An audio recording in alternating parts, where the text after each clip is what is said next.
Don't worry, I'll be sure to give you lots of good sound bites for the gram and TikTok. Give me those sound bites for the gram. Hey, Sammy. Shall we?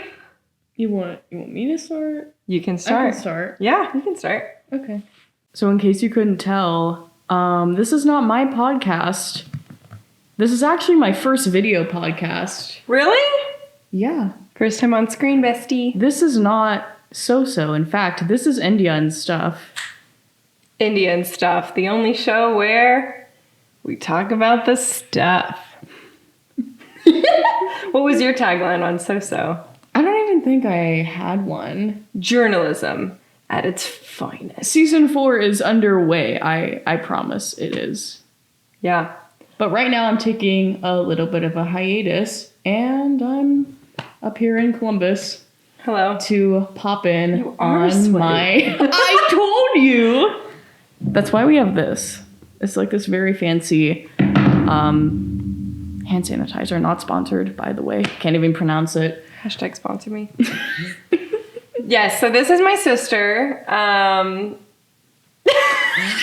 Sammy well, okay. Why don't you start with like your name and such? Okay. Introduce yourself. Well, since I clearly need an introduction, I'm her sister, Summer. We've been sisters for a while now.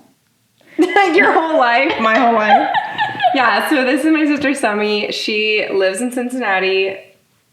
Can you talk about your shirt really fast? Because I feel like we need to address this. We have our graphic day, another tees. sleigh. Yeah, it says another day, another sleigh. I'm like super awkward. I haven't been in front of a mic in a while, so bear with me. But yeah, this is just another day, another sleigh, because we are seeing How to Train Your Dragon after this live action, and I thought it was very fitting for the occasion. I got it from Cherry Kitten. I do remember that. Yeah. Feel free to sponsor us or you if you're into reaching into the millennial market. Somebody has cute graphic tees. I have a cute one. I thrifted this yesterday. I'm so obsessed with it. You guys know I love olives. It is very you. It's just olives, but I felt like, oh my gosh, like why did I spend like, $15 on a white t-shirt with olives? But it's not just olives. It's olives with a skewer for like a martini. With a little toothpick. Which is very you. It's very her. It's very you. And honestly, when I went up to check out, I had a credit like at that thrift store because I had donated some clothes a while back. And they were like, do you want us to do a credit? So it was free. So there you go. Anyway, we're here to talk. We are doing a mailbag episode. I figured since my sister was in town, we could do some questions. We asked you guys questions. We are going to answer them today. Everything from politics to autism to growing up to sisterhood. We're getting into it. We're getting into it. Getting into it. Put on your dancing so weird. shoes. Ugh. And I'm not used to like a video format. I know, but you can be chill. This like no one watches this one. If anything, I think they listen on Spotify, but my YouTube viewers, where are you guys? Like, where are you? Yeah, I know, but they could. They could. Hypothetically. Or on like Instagram or TikTok if they find it through that. Yeah. Yeah. Watch our show. What are you doing? All right. And with that, let's jump in.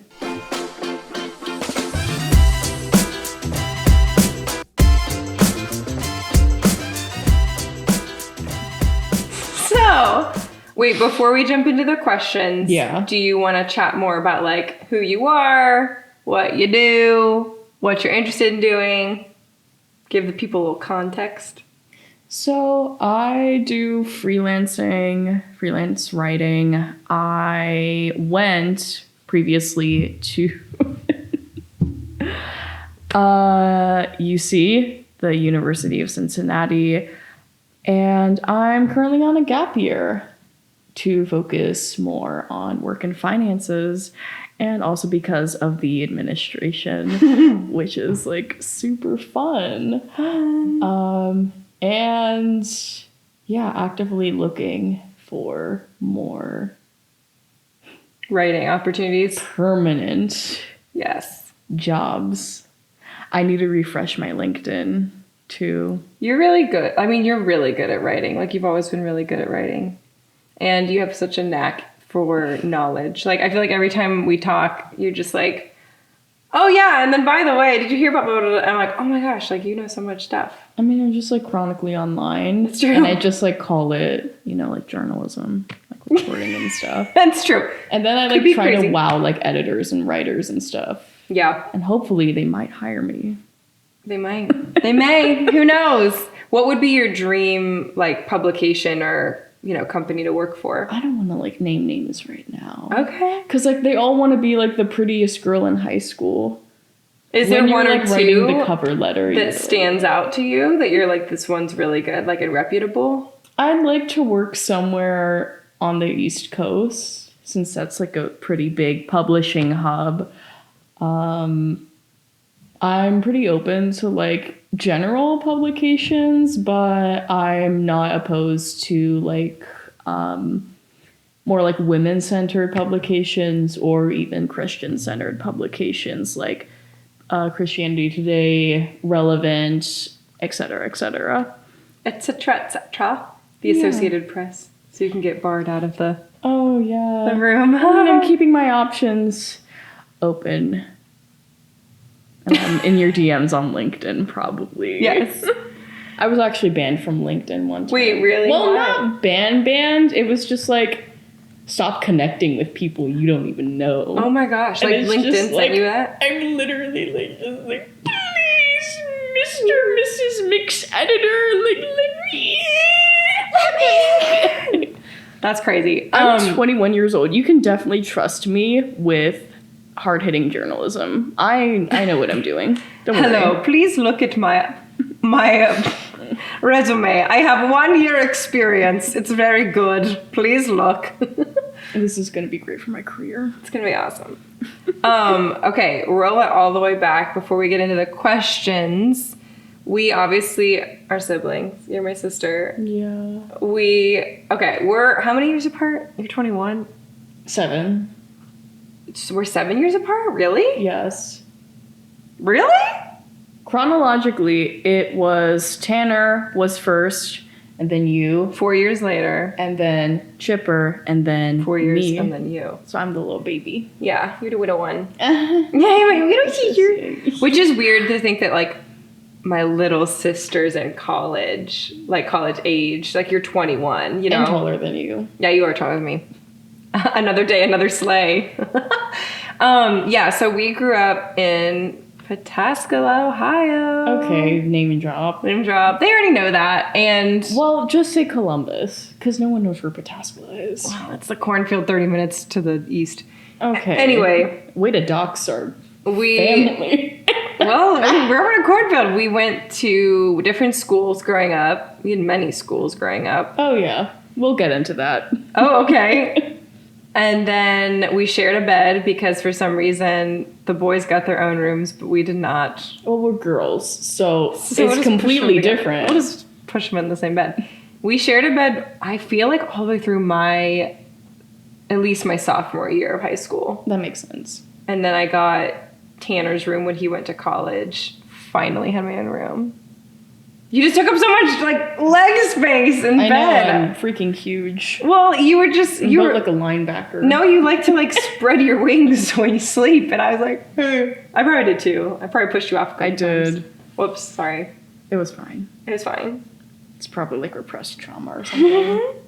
Is there anything else from childhood that you like remember about growing up together, like with me? The silence. You know, I think Not the silence. I think the questions get into that though. Okay, I was trying to start us off with some context. No, why don't we Pick a question. dive in a Let's little dive bit? Because I feel like you're kind of touching on some of the questions Okay. that you guys sent to us, which we appreciate very much. Looking over these, I think I'm going to like kind of like popcorn around and make it more like chronological. Okay, do it. What's your first question you want to answer? First question, favorite childhood activities besides sharing the bed? Perfect. Are you asking me? You can go first. Oh, okay. Favorite childhood activities. I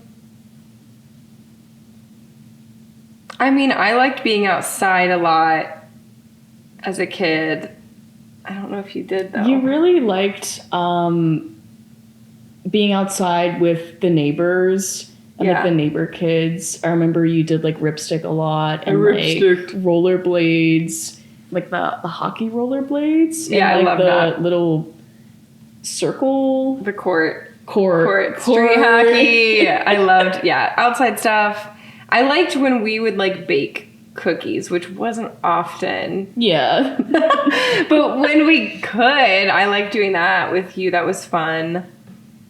And I remember, were you born yet when we went to like the pool at a hotel? Like that was like our vacation was like, I think that was our vacation for like most of the time. yeah, it would be Was like just, every like- other year they'd save up enough money and we'd go to like a hotel and go to the pool, and that was like a big deal.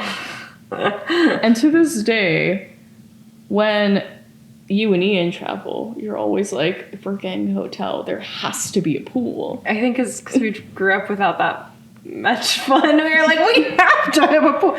I'm okay if we travel and there's not a pool, but Ian has to have a hot tub. He's like, listen, I'm paying $200 a night. I need Even a hot if tub. it's like in the middle of the summer and it's like 100 degrees outside. There has definitely been times where we've traveled and the hotel doesn't have anything, so we will just fill up the tub with hot water and sit in there with our bathing suits on. We're like, yeah. No, that's very based.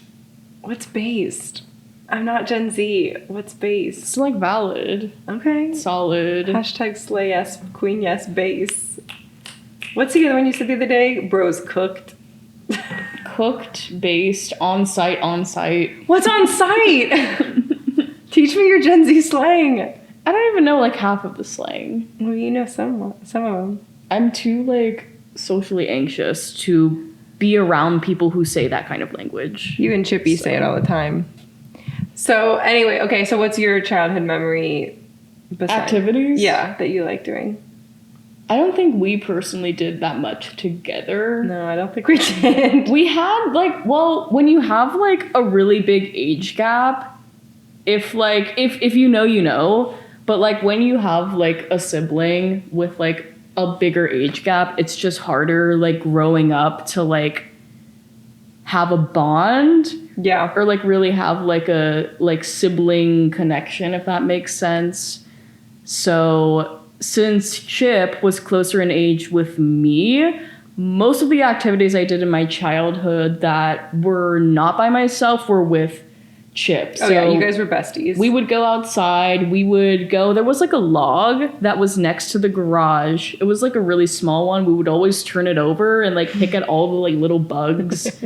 I had a bug face for like a while, but I think I just slowly like morphed into like tomboyism at like a really young age because Chip and I were just like so close in age. So we just kind of got lumped together and ended up doing like a lot of stuff together, which like it wasn't bad, but it was just kind of like, I don't know, it was just weird. I very much made a lot of dramatic changes like to my appearance and like my personality growing up based on the people like immediately around me, if that makes any sense. So when I was like really, really young, I would always like kind of dress more masculine and dress like Chip and like always do stuff that like Chip liked to do and like pick bugs or like go outside or ride bikes or anything like that.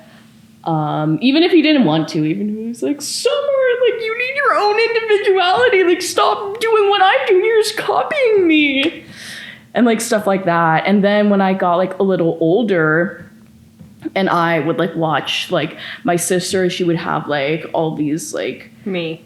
like she would always hang out with like the kids in the neighborhood who were her age, and like she always had people like show up to her birthday parties. Like she was way more social than I was for sure. And then I was kind of like getting a little more feminine because I wanted to like attract that kind of crowd and like kind of win India's attention, if that makes any sense, even if she didn't want it either.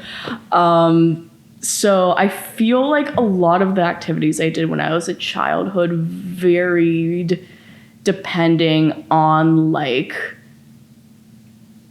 who I was surrounded by and who like I wanted to be surrounded by and like who I wanted to connect with and be friends with. Be friends with. But yeah, I think it's probably hard because you were the youngest too, so you were absorbing like everyone's like leftovers. Does that make sense? Like yeah, you'd be like, okay, well, I have hand-me-downs especially, and then like all the attention soaked up by other kids and activities. So it was very much like a Frankenstein kind of stitched together, like type of thing. But it wasn't like all that bad, especially when I was younger and like I didn't really understand a lot of things. I would just be like, oh, it doesn't, like I didn't understand what it meant for like dad to lose his job and like for us to be on welfare and food stamps. All I saw was like, oh, dad gets to stay at home more and takes Chip and I to the park and we ride bikes and then we go to McDonald's and get ice cream afterwards. Because this was back when, you know, it was like post 2008, but McDonald's ice cream machine, it still worked. Back when it actually worked. Yeah, the real nostalgia. Forget the Happy Meals. This is... I know, it was also like, I thought every family was going to McDonald's and we all got like, we're allowed to get one thing off the dollar menu.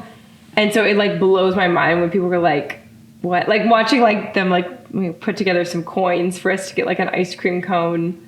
I thought like every family was in that. So when I don't know, when you talk to other families that grew up going to Disney World or going on family vacations or even road trips, I was like, your parents put you in a car and drove you somewhere? Yeah, we didn't do that until like way later. We just did our first family vacation when, you know, like Ian and I were married, Tanner and Megan are married, and you and Chip were in college. Like that was our first family vacation. Gatlinburg. To just Gatlinburg for only 3 days because they didn't want to pay for... Anyway, they didn't want to pay for 4 days. I think it was like more like official, but we had like, I don't know, like smaller like weekend vacations if it was like a birthday and like they really wanted to go all out. Yeah. I think I remember like we went to Kalahari and like Sandusky. That's true, but it was for someone's party? It was for my 13th or like 12th birthday. I don't know. I think I was in middle school for that. But I don't know. Do you count that if it was like shorter?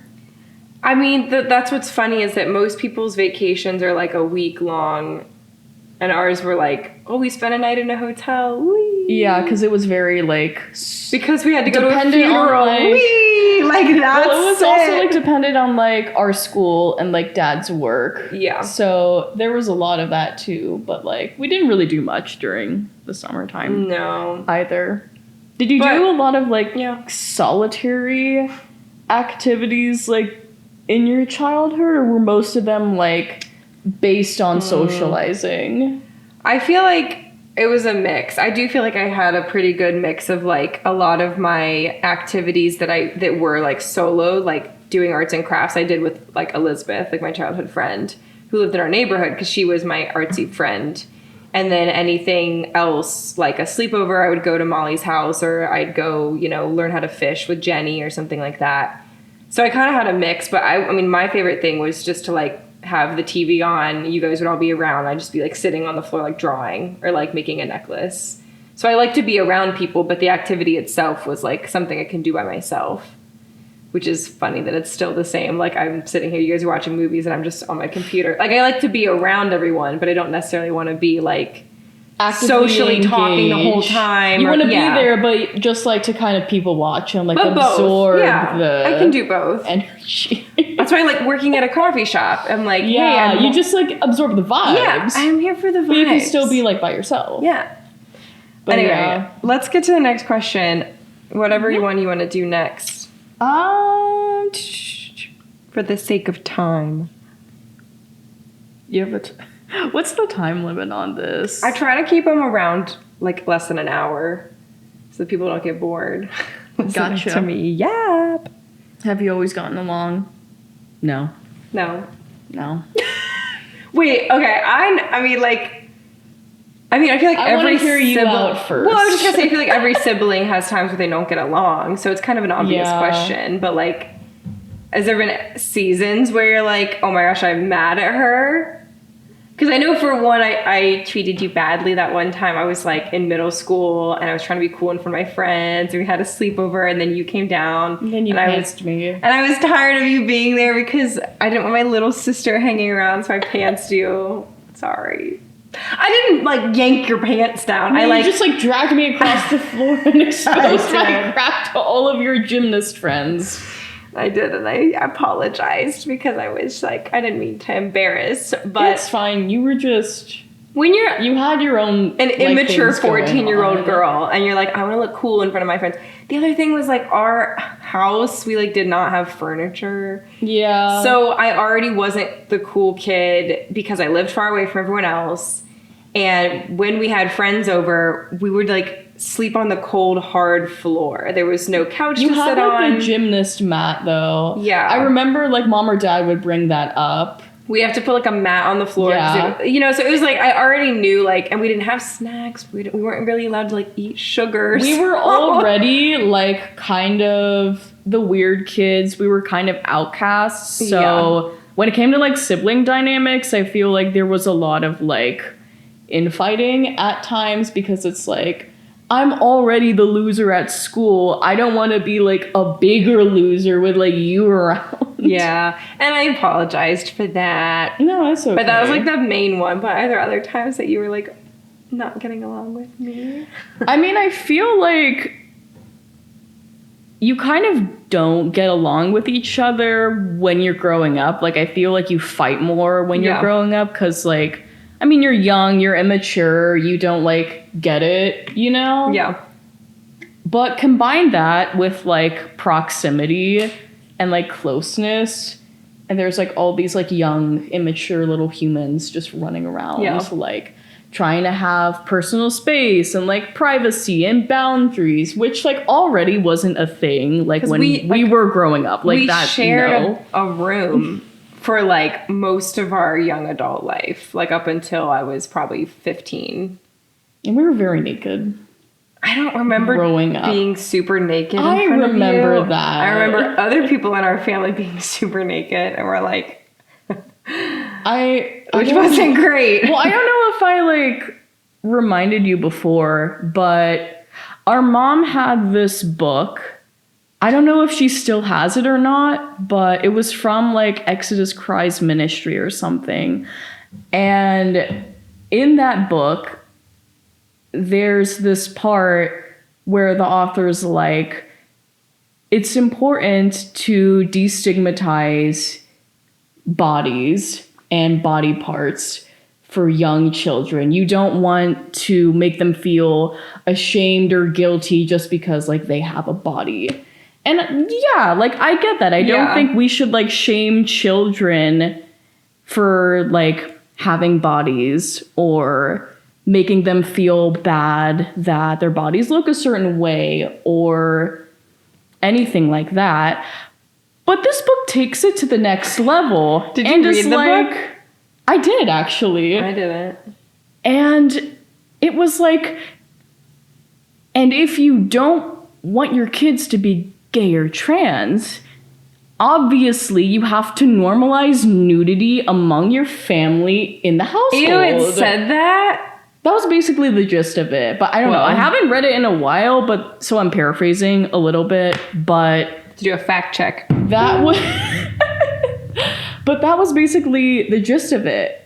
And I didn't find that out until like later on when I was in middle school or whatever, but it made a lot of sense when like looking back when I was like 5 or 6 and like the doors were always open, even if like we had to use the bathroom. And it was just like, I feel like we always could close the door. It wasn't like they took the doors off the hinges, but it was like other people in the house would just use the bathroom with the doors wide open and then be like, this is fine. And you're like, And so with that, plus 3 other siblings, there's going to be like a lot of tension. But I think growing up with like you going to college and because like we both like hated sharing a bed together, especially India. But like once you went to college, you would come home and you just be like, oh my gosh, I hate such and such and so, and I'm so stressed out with this project. And you would like throw your laundry and then you'd like collapse on top of me, like on the couch. We didn't even have a couch. In the living room. Oh, the sacred couch that cannot be sat on? Yeah, it's the looking couch. Yeah, you have to look at it. We have a weird... Okay, now that I'm hearing our childhood out loud, I'm like, are we okay? Yeah, no. But I think over time... we've gotten better. Yeah, I get along with you now. I feel like we're closer now than we've ever been before. I think you, like, leaving and then me leaving and, like, that distance, I think that really helped. Yeah. Well, I think... just not be, like, constantly, like, in each other's orbit, like, all the time. I think, like, that really helped us, like, be able to look at each other as individual people instead of just like, oh, my annoying sister, if that makes sense. I agree, because I think like all of us, we just didn't do much as a family that bonded us as kids growing up. Like we really didn't. Yeah. Meals were like, someone would be chewing loudly and then the TV would be on and it wasn't supposed to be on, but it was. And then like, I don't know, everyone had their own thing going on. Like you had a lot with school and like speech therapy. And I remember going to different doctors. Chipper had sports. You, Chipper, and me and Tanner all went to different schools pretty much. Tanner and I went to the same school for a minute.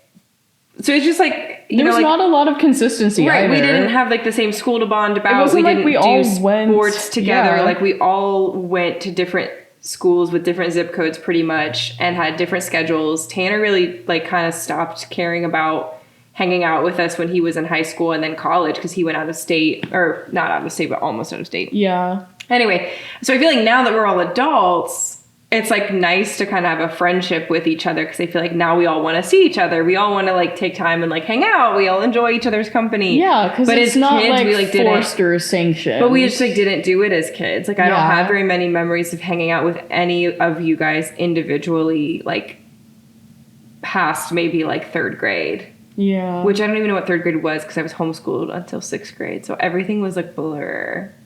Yeah. It was weird. You and Tanner were homeschooled for a while. Yeah. And then I think Chip was homeschooled until fourth grade and I was homeschooled until second grade. I had to beg my mom, like, please let me go to school. I want to be around kids my own age. You're like, please!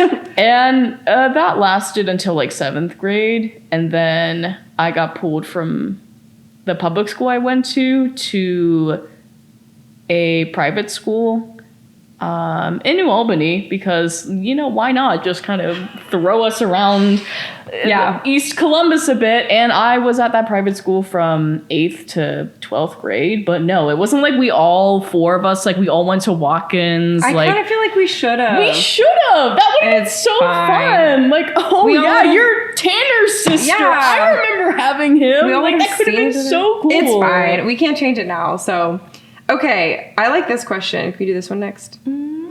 It says, how do you think your relationship would be different if Summer was the older sister? I feel like... probably would have been weirder. Like, if I was the older sister and also autistic, I feel like that would have, like... I don't know. I feel like it would have, like... I don't feel like it would have changed things too much. I think it would have, because it would... At least, like, from where I'm coming from, I feel like it would be... not only am I watching all of my friends and my peers do all of these things that, like, I want to do, but I can't, or at least I'm told I can't. But I would also be watching that and also watching, like, my younger sister or my younger siblings also get to kind of have, like, a somewhat normal life that I kind of can't have. I think it would have been, like, a little harder versus, I mean, I'm already the youngest, I'm already a girl, and, like, add autism on top of that, and it's kind of, like, a perfect storm for, like, well, of course you can't drive. Of course you can't go to so-and-so's house. Like, of course you can't do such and such and like that. But I think it probably would have been a bigger point of contention if like I was older and there were like siblings beneath me. It is an interesting like thought because of the power shifting. Because Internal family only know what it's dynamics. like to be the oldest daughter, and you only know what it's like to be the youngest daughter. Yeah.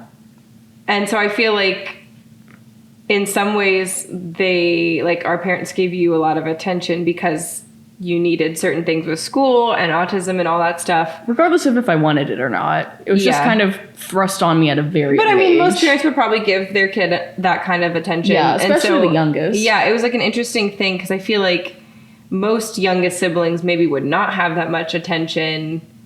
So I don't know. It's like an interesting exercise to think about. But I think like your personality would still be the same. My personality would still be the same. But yeah, I feel like I liked being a middle kid. Like I'm the oldest sister, but I'm not the oldest. And I have you and Chip as my younger siblings, which I really like, having you guys as my little siblings. But did you want any siblings? Like, did you wish that there was someone younger than you? I kind of do. Honestly, just so the attention could be off of me. Tell me everything. You're like, I just want to live my life. No, because I remember, like, you guys were kind of, like, or at least acted, in my perspective, like, a little jealous that, like, mom and dad were paying, like, so much attention to me growing up. And I think that was, like, a real point of contention. I keep saying that. It's probably, Woof. like, gonna be the title of this episode. I don't know. Mailbag, But- point of contention.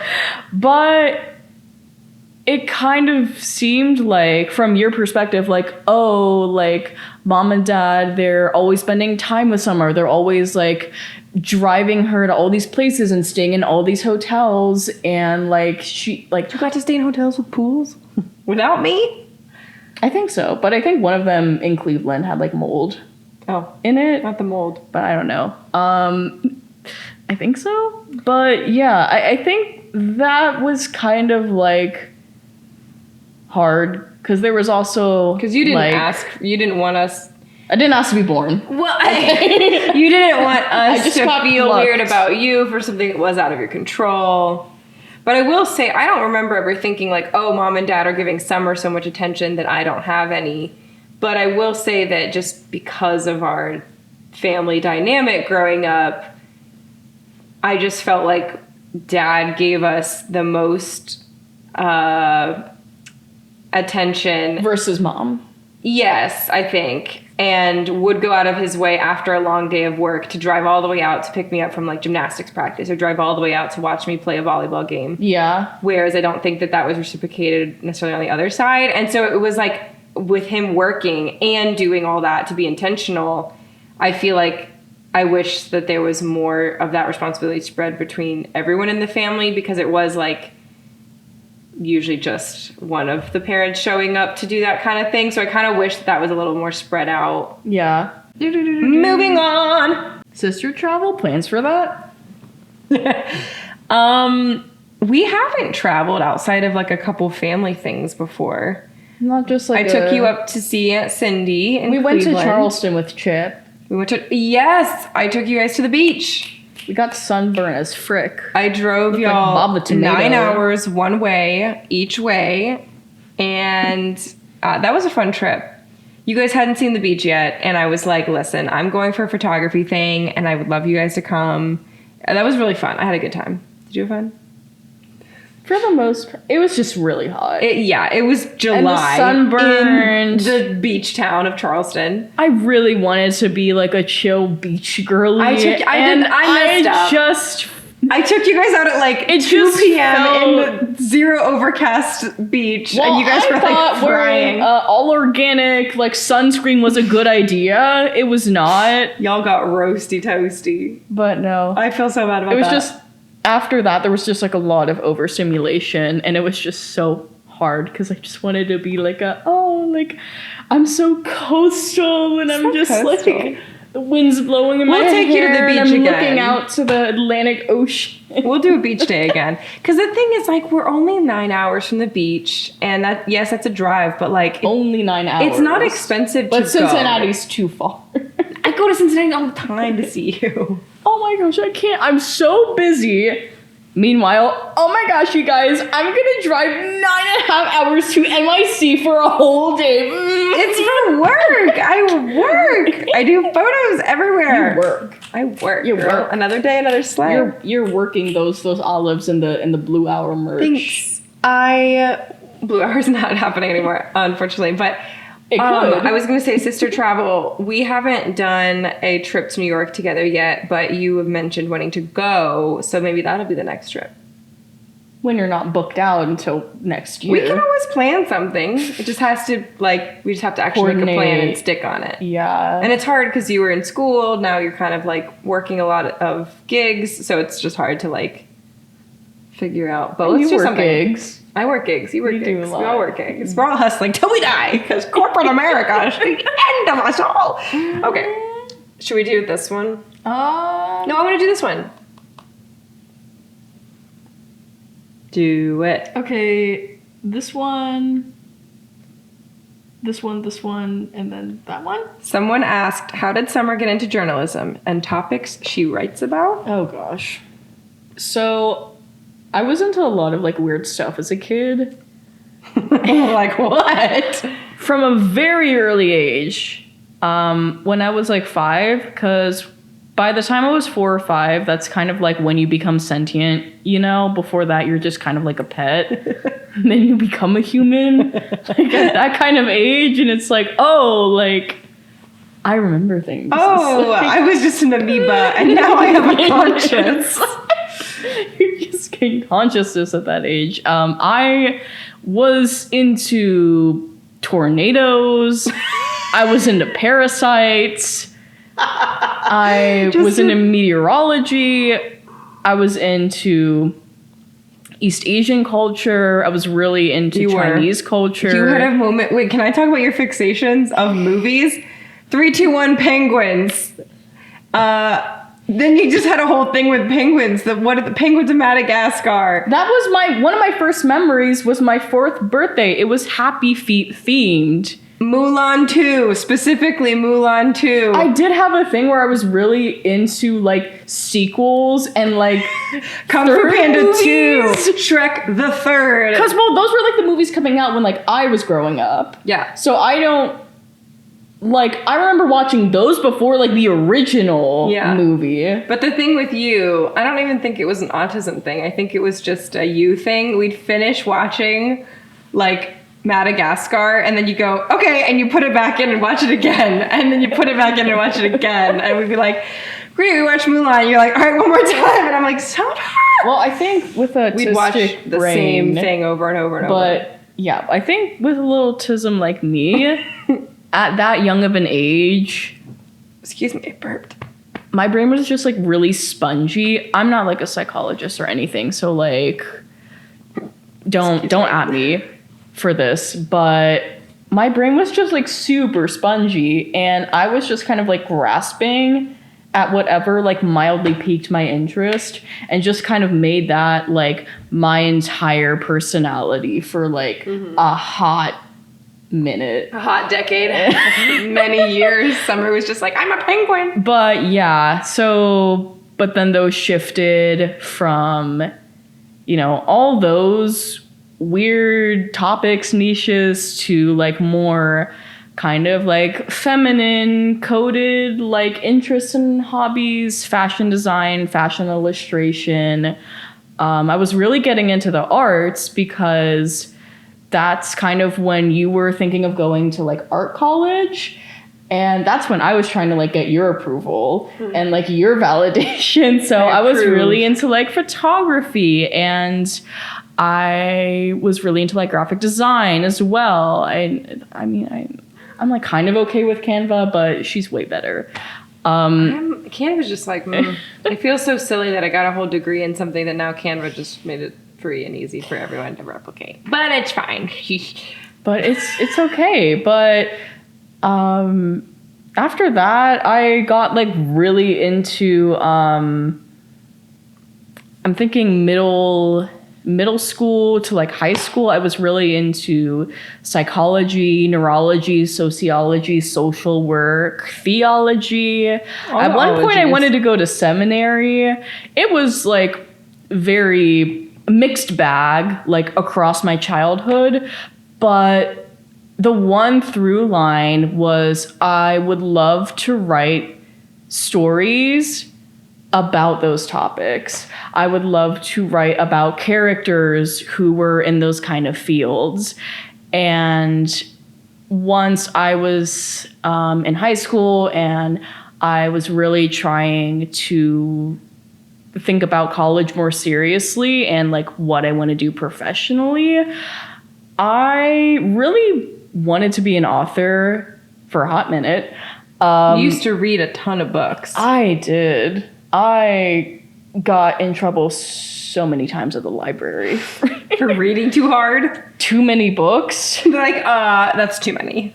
During 2020, with George Floyd, Black Lives Matter, everyone was kind of doing their thing. Well, I feel like... Hold on. Wait, you got in trouble for reading too much in 2020? This doesn't make sense. No. Hold on. Hear me out. You know how, like, a bunch of people, mostly white people, were like, we gotta post a black square? Yeah. Well, my black square was, like, reading a bunch of books written by black authors. That's not a bad thing. That's just a good way to educate yourself. But I couldn't read through all of them in time before, like, the checkout date was expired. Mm-hmm. I couldn't renew them. Like, I forgot. And I got in trouble, and my mom was like, no more books. She said no more books? It was strongly encouraged, but yeah, I read a lot up until that point, and then I just became too anxious to like go to the library because like I still had like a kid's library card, so I could only get books from like the 12 and under section. Oh, no. So that just took the love of reading away a little bit. A little bit, but... And also, it's kind of harder to break into, like, the publishing industry as an author because there's not that many, like...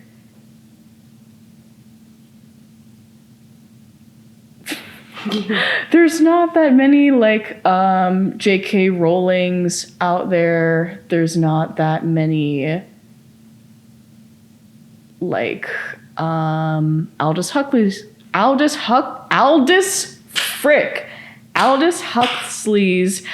there. There's not that many F. Scott Fitzgeralds out there, or whoever. Stephanie Myers is out there. There's not a lot of like those people that can really just hit that bullseye in terms of like story and world building and like marketability and when there and like fan bases and stuff like that. It's a small window. Yeah, I feel like because you like maybe like 200 relevant fiction authors, and that's a lot because then if each one makes something as iconic as Harry Potter, like I don't know, it is hard to like really rise as like that high up. I also like would try to write a manuscript, and then I would be like, I want to write another manuscript, and I want to write like a different story, and I would veer off into like a lot of failed, like not failed, like I would get up to chapter 3 and just like lose steam and just kind of pivot to like another creative thing. So in my head, I was like, if writing a book for me is too daunting of a task, what if I did a bunch of like short form stuff instead? And so that's when I kind of turned to journalism, because it is more of a short format. And there's like more marketability within that career, as opposed to like trying like just going straight into author. Yeah. If that makes any sense. No, I feel like it's similar in the way that I chose a major of like, I always liked art. I liked to draw. I liked fashion. I liked photography. I liked illustration, but I couldn't figure out which one to go through. And when I went for graphic design and marketing, I figured that that was the tie, because you can, you know, make a magazine layout and choose the photography or take the pictures yourself or design or draw the thing that goes in there. You can, you know, art direct a film or a commercial or something and then do the typography and animations for it. So I was similar to you of finding the through line, which I think is a really good tip for anyone who's, you know, trying to figure out what they want to do or what job or what major.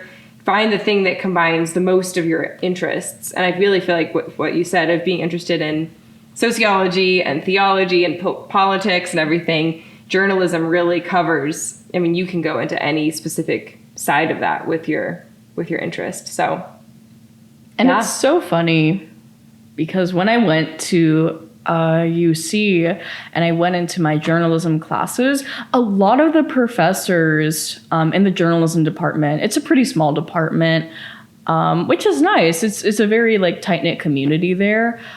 A lot of the professors are like, you don't really need to go to school for journalism. Like you can just like, you know, freelance and just like experience it and like vibe it out. And it's like, oh really? Then like, why am I taking out all these student loans? And why do half of these publications I'm looking at require a degree? And it's like, oh really?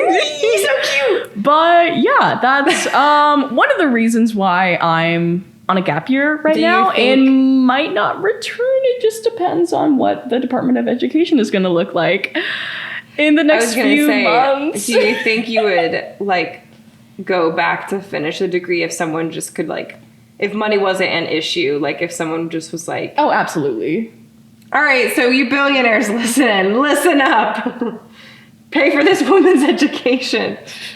That'd be cool. Yeah. I think it's useful to have a college degree, but I don't think it's necessary, especially with journalism. But what you're saying is true. It's like a lot of jobs still like have that as a requirement. Yeah, they still say you have to have at least a 4-year degree. And so it's like, well, then which one is it? You know, but which does suck. Anyway, we can talk about reform later. Okay. So we have 2 more questions and then we're going to wrap up with the advice one. What are the positive? Actually, let's do this one. What are the positive impacts of autism? To my knowledge, I'm not autistic, but maybe I am, so I'll let you answer this one, because I don't... She loves going on psych TikTok. I don't have anything to add to this, really. I mean, every time we visit, it's always like, I think I might have ADHD or BPD or like anxiety or depression. For sure have ADHD. It just hasn't been diagnosed in a proper way, but I have had psychologists tell me that I have ADHD, and I like therapists. Agree.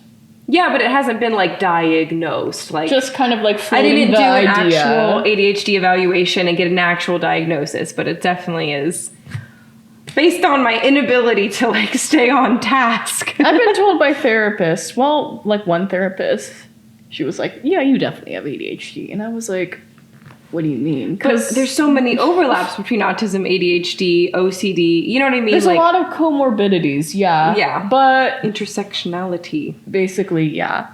But I thought that was weird because, like, when I was diagnosed when I was, like, 9, 10, I went to, like, a bunch of different doctors and specialists. I was driven around a lot. And the way our mom explained it to me, she also has a background in occupational therapy. So by the time I was like 2, she already like clocked that like something wasn't up. You were pretty nonverbal, I think, too. You didn't say a single word until I was very nonverbal 2 at the function and in the crib. That's our soundbite. But something she told me was like,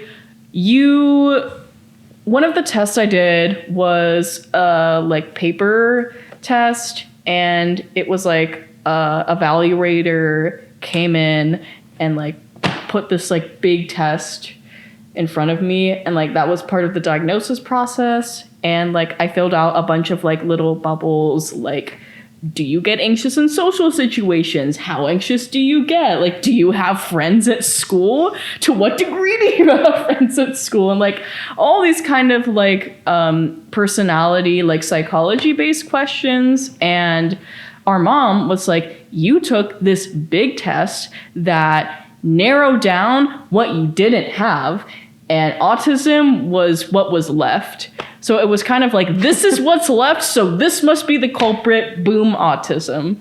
So it was kind of like a weird process of elimination diagnosis that took place over like the span of like a year, I want to say, but at least officially. But in terms of positive impacts, You're a 21-year-old with autism. What's good about it? Because I feel like people think autism is always negative. Every time it's talked about, like with what's happening right now in politics, a certain someone, RFK, is trying to like autism is trying to like make sure that every single person who has autism is on some kind of list, which can affect those citizens' rights to get certain insurances. So things like that, where it's painted to be like, oh my gosh, like this obviously is an issue. The vaccines are causing autism and all this stuff. Okay, I don't agree with that statement, by the way. I mean, like, I already know like, all of this. I know, I'm just saying for them. I'm saying for you. For you. I'm saying that uneducated in the inner workings. If anyone's ever heard, oh my gosh, your child has autism, they're probably thinking of that as a negative thing. But in what ways can it be like maybe a superpower to you? I have a few but you're the one that lives with it. Not the autism superpower. Not the piece of the puzzle, not autism awareness.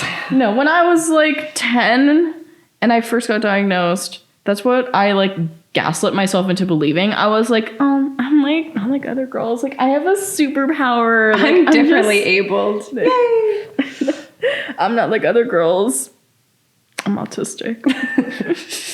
But now all the girls are autistic, so I can't say that anymore. I have all kinds of questions about that because I want to hear more of your thoughts. We'll do another episode on autism maybe, but yeah, positive things. It's so weird because they're all kind of like a double-edged sword. Like, you're more sensitive, I feel like, emotionally and like physiologically, like in terms of like sensory stuff, if that makes sense. Yeah. Which is a double-edged sword because it could be too much. The light's too bright. The texture in the air is too bad. Texturing. The fabric on your clothes is too sensitive. The sounds are too intense. Yeah. But I feel like that kind of makes you a little more empathetic, which is so weird when people say that like, oh, like autistics aren't like empathetic. It's like, no, we are. We just feel it too much. And we've kind of been told that because our feelings are too much, our logic is like, oh, then we shouldn't feel at all, or we shouldn't like show that. We should just kind of keep like a poker face, you know, to not cause dishonor to the family. Yeah. Yeah. I feel like you do have a huge heart. You have a lot of empathy for even people and issues that you might disagree with. You have a really big understanding of maybe what they're going through. I think, I don't want to project anything, but I think because, like you're saying, when you have a diagnosis or you're part of a minority group, you kind of have more capacity to understand other minority groups and issues that they might be going through. Is that accurate to say? I'd consider autism more like marginalized than that's probably more accurate. Minority, especially now because it's like more prevalent. I think of minority as like you're on the outskirts, but you're like a small bunch. But autism's like a big bunch now. Yeah. But there's still a lot of like misconceptions. Yeah. Sorry. And like stereotypes and microaggressions, discrimination, even though it's like a large group, it's kind of like Like, women aren't a minority, but they are marginalized. Well said. And I feel like that's Yes. kind of the same with autism. Like, there are more autistics now than they were in previous years. It's not because of vaccines, it's because of diagnostic criteria and a better, more holistic understanding of autism and how it presents in people born boys and people born girls. Because there's like a whole like dialogue about like all that in like the medical field Yeah. and stuff like that. But yeah, that's so I just wanted to like kind of like differentiate the two. But yeah, aside from like being hyper empathic, I guess, I